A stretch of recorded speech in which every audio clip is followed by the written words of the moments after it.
I'm starting a new series on the 3 jigs I use to create scarf joints. The cutting jig to make the scarf cut, the sanding jig to prep it for glue, and the gluing jig for even clamping pressure across the join.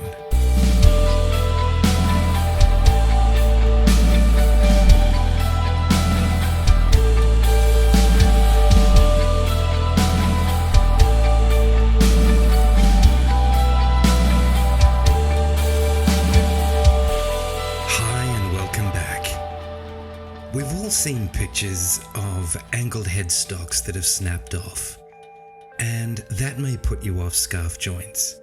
But there are 2 reasons why that happens. One is bad design.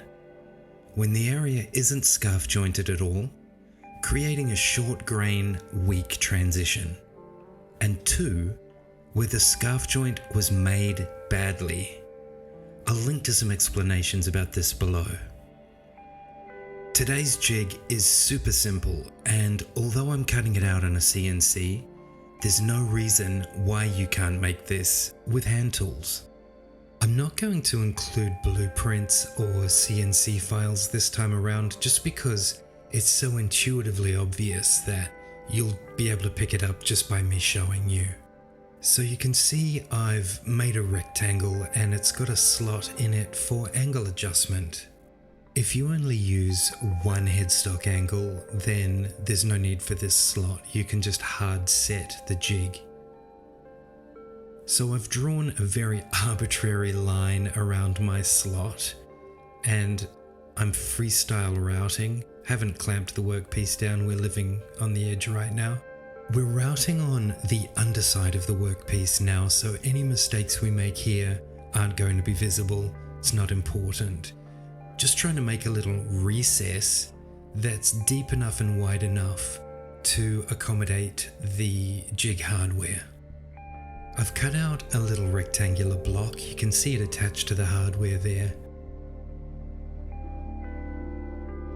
I'm just going to glue that to a fence. And there's our fence now. So that's the part that the workpiece, the neck block, if you will, is going to attach to. We'll clamp that up and leave it for 45 minutes. So it's 45 minutes later, and as you can see, I've clamped an old MDF neck prototype into the jig so that I can work out what my dimensions are going to be. I'm making a drill hole here, and that's going to be so I can put a screw through from the bottom into the fence. Now I'm just doing a quick and dirty force and a bit recess, and if I can find that screw, there it is. I'll screw that through so it's just sticking up a little bit on the other side. Line up my fence and then lock it in.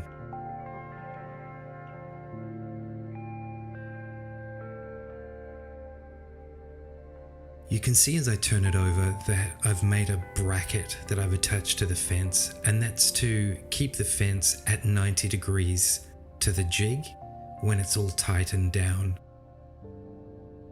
I've made a handy little 13-degree angle bracket just out of plywood, and that allows me to set the jig up just by feel. I'm a really big fan of setting things up by feel. I trust my fingers a lot more than I trust my eyes. Alternatives to this are a protractor or an angle gauge. So I'm just setting the jig up now, and I'm going to use this neck prototype. Obviously, you would be putting a neck blank into the jig, but this way it'll be a lot easier to visualize.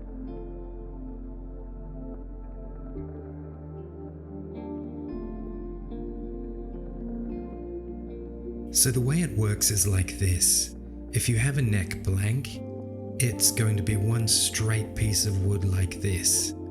And then once you cut your scarf joint, you would take the headstock piece off, flip it over like so, and reattach it, and that's how you get your angle.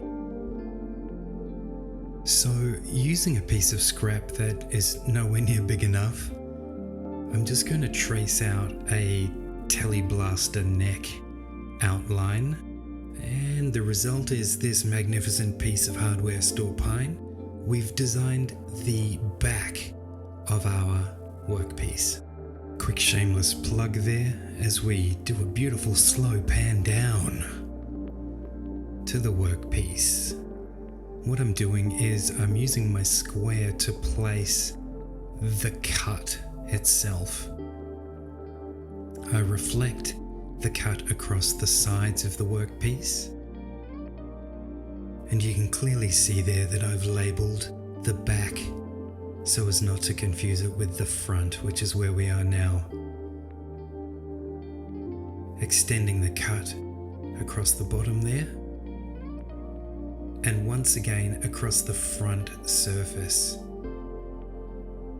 This is just for reference.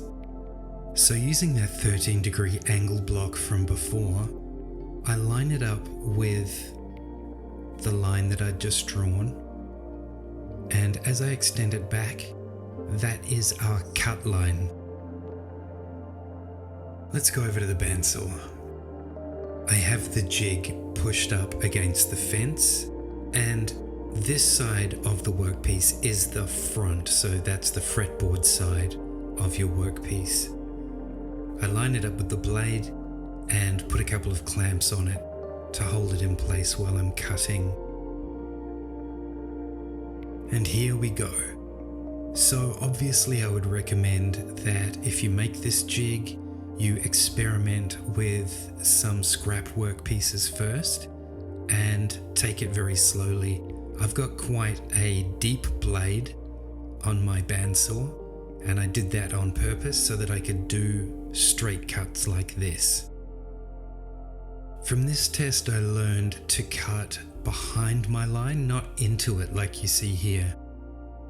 So there's our split workpiece. We've got our headstock on the right and our neck on the left, and there's our cut. If you didn't get as sharp a scarf joint as this, don't panic, because part 2 is going to fix all of that. So that's part 1 of 3. I hope you find it useful, and as always, I'd love to hear your comments down below. I've had a ton of new subscribers over the last week, so if you're one of them, welcome. Part 2 is on its way. I hope to see you then.